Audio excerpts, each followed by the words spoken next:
Madripoor is a major focus of Gerry, Duggan, and Stefano Caselli's Marauders, set during the post-House and Powers of X era of X-Men comics in 2021's Reign of X.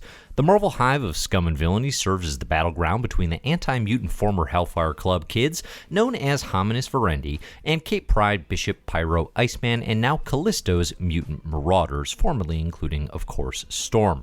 Today I'll answer, what's the history of Madripoor and its connections to Marvel's X-Men comics? Where is Madripoor in relation to Krakoa? And what's the advantage of securing Madripoor in the Reign of X? Theories and predictions for things to come in the Reign of X and X-Men comics, plus a little bit of Marvel history about what Madripoor means given its recent status boost on Disney+. Hey everybody, I'm Dave Busing, founder and editor-in-chief of comicbookherald.com. You are listening to Krakin Krakoa on the Comic Book Herald YouTube channel. If you like the channel, please consider liking, subscribing, sharing, and commenting here. It all helps me out a great deal. You can find full X-Men and comic book reading orders on comicbookherald.com with links here in the show notes. Some mild spoilers for the Reign of X and Marauders comics may follow in this conversation about Marvel's full history of mutant Madripoor.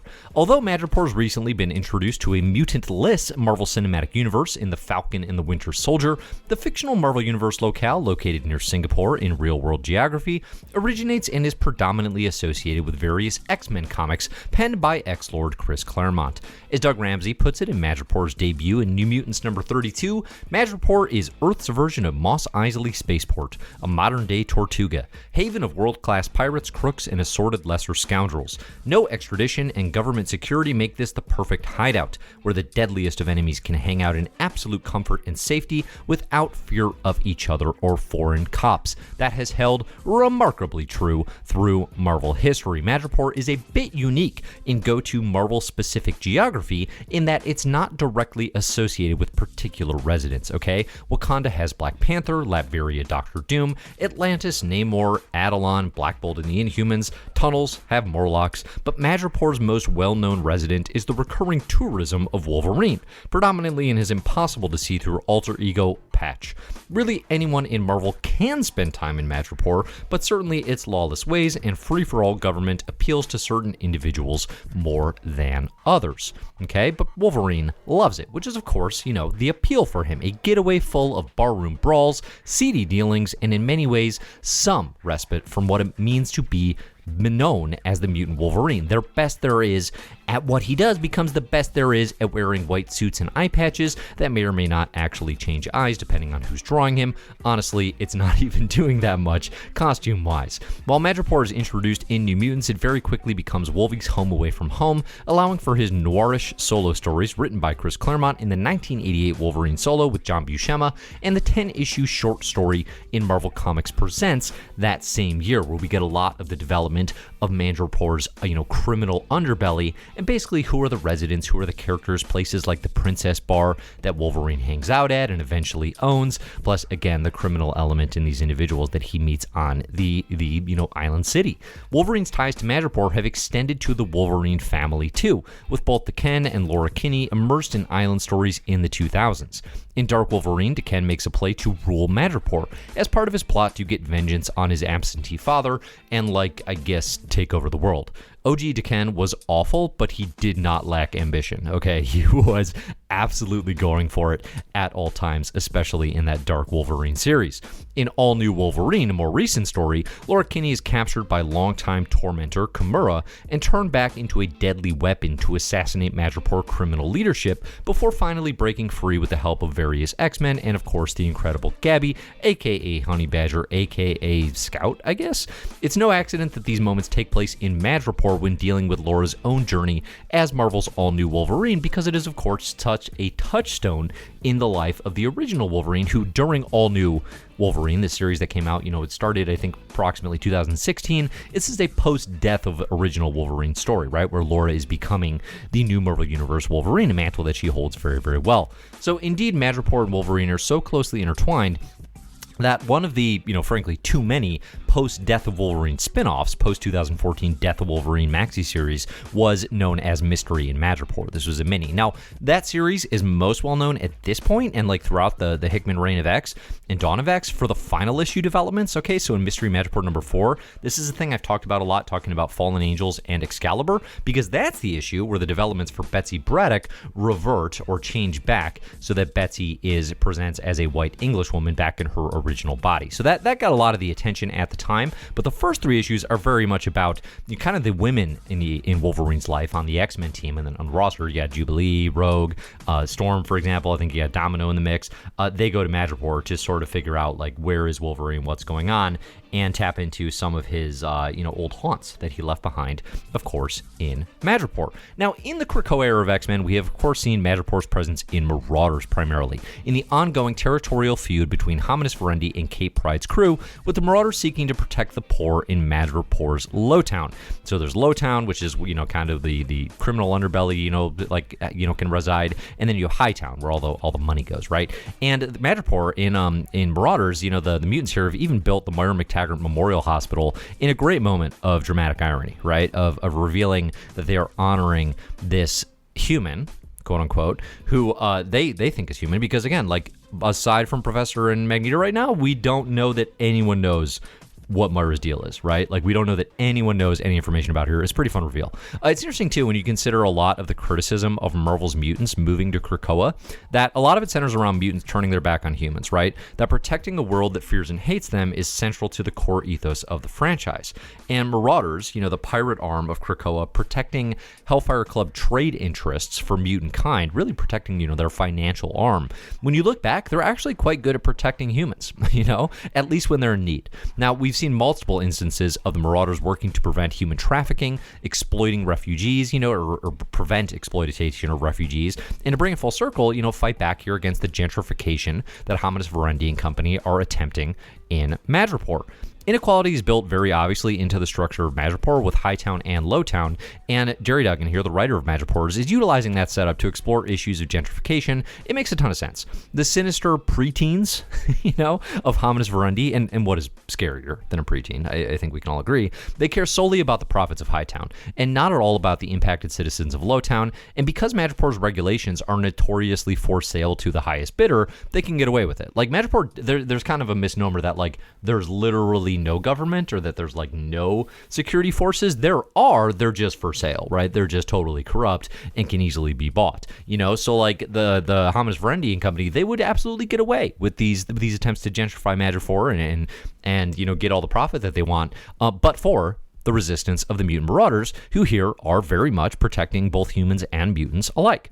So what you may have missed, if you've only been following along in the X books, and Marauders in particular, is a really great 2-issue story in Black Cat, number 9 and 10, by Jed MacKay and Travel Foreman, in a run I highly, highly recommend. We get to go back to Madripoor with Wolverine in his patch disguise, and it continues to ensure this as a home away from home for Wolverine, or even during the Krakoa era. Plus, it's just like, it actually fits very, very well in the saga of what's going on, because you have Homines Verendi as sort of the villains that Black Cat is looking to steal from here.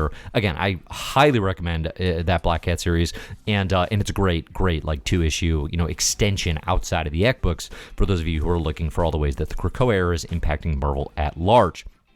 Now, there hasn't really been much need for predominantly mutant cities or spaces outside of Krakoa during this era, because, hey, if you haven't heard, Krakoa is for all mutants, right?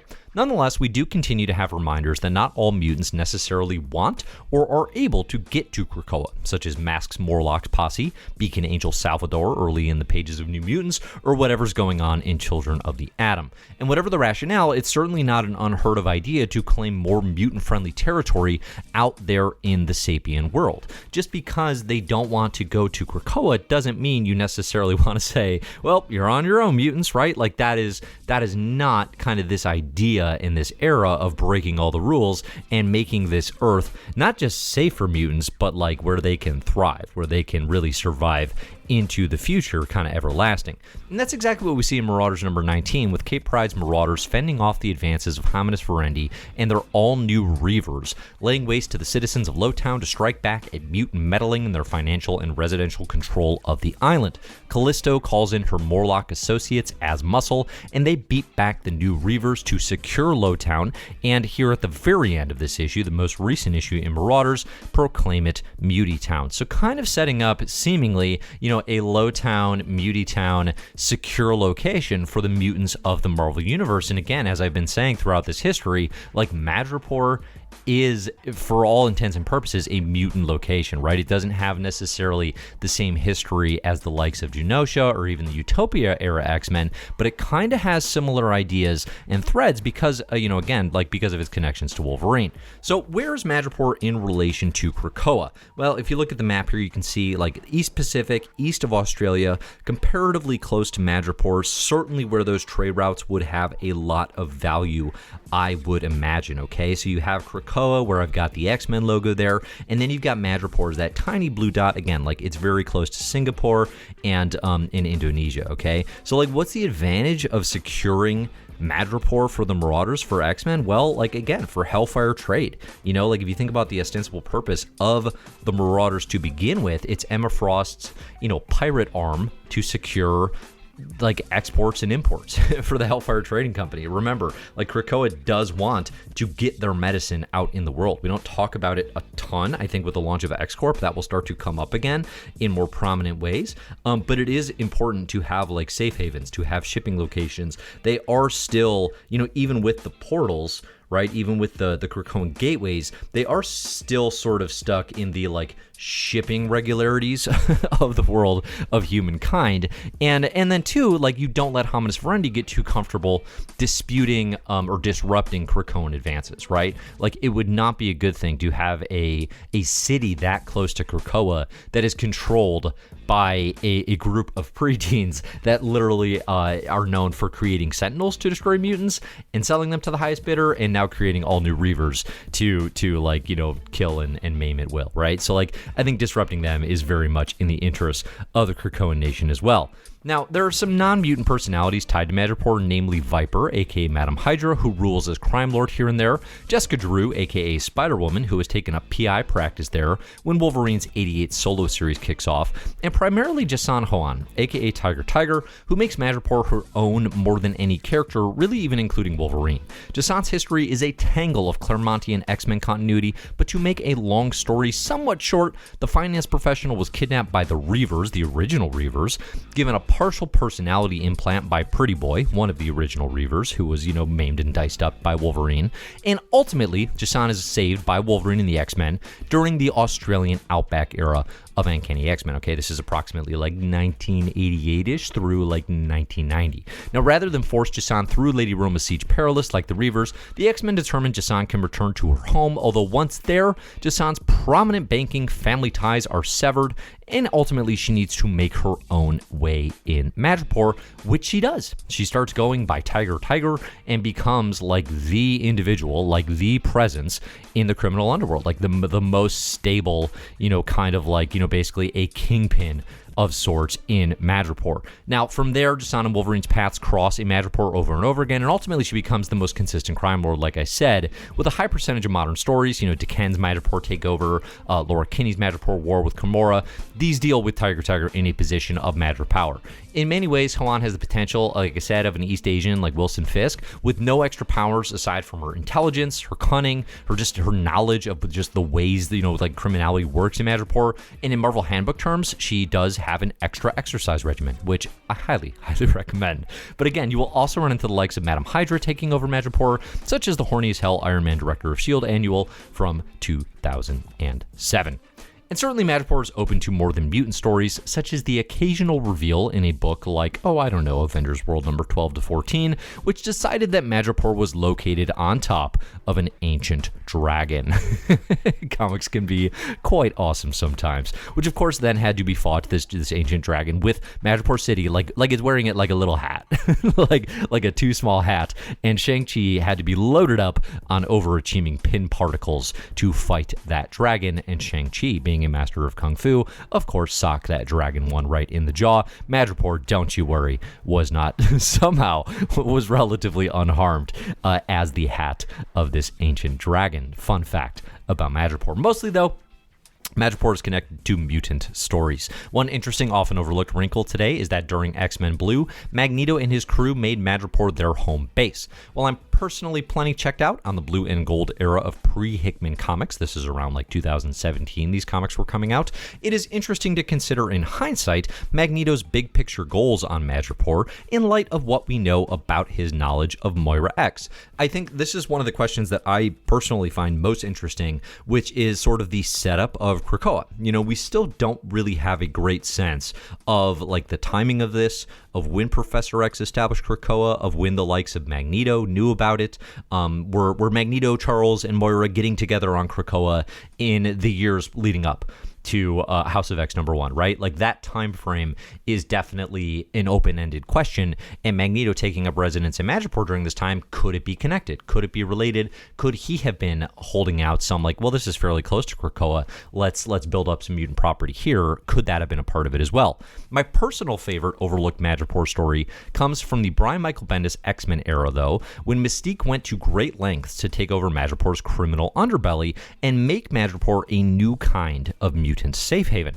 It's not all that different from Krakoa, except nowhere near as isolated or exclusive. I'd honestly really love to see this referenced in Mystique's current journey and roles in the Hickman era of X-Men as well, because again, it's like it's Mystique creating her own Genosha of sorts, except like making it a lot more just kind of open and not really declaring like big time like we're going to join the United Nations and this is for mutants like Magneto does with Genosha, sort of making them a target, but instead more just being like, yeah, we're just going to have like a Las Vegas where mutants can be mutants kind of thing. Mystique does buy control of Madripoor from Madame Viper, who is controlling the criminal underbellies. Madame Viper says like she doesn't literally own Madripoor, but she controls it. Mystique purchases that and then, basically has Madripoor for a period of time. I would really like to see this fleshed out a lot more because I don't feel like it comes to a super satisfying conclusion.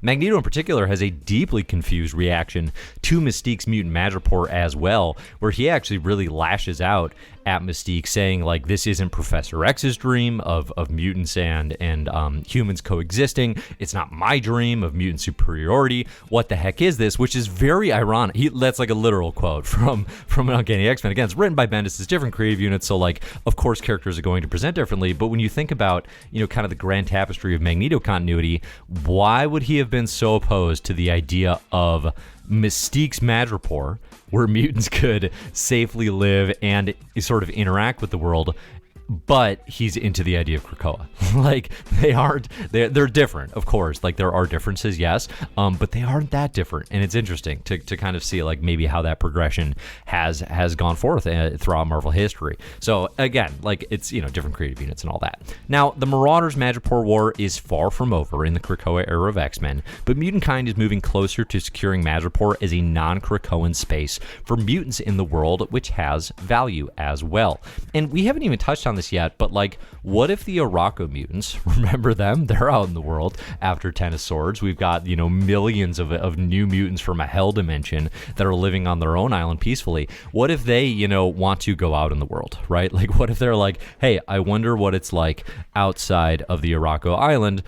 Madripoor might be a decent starting place. Like how about a halfway step before you just drop like Iska the Unbeaten in a Bears game in Chicago, right? Like there are alternate options before they're just fully out in the world. Madripoor could play a role there as well. I mean, plus too, like Krakoa is the space for mutants right now in the Marvel universe, right?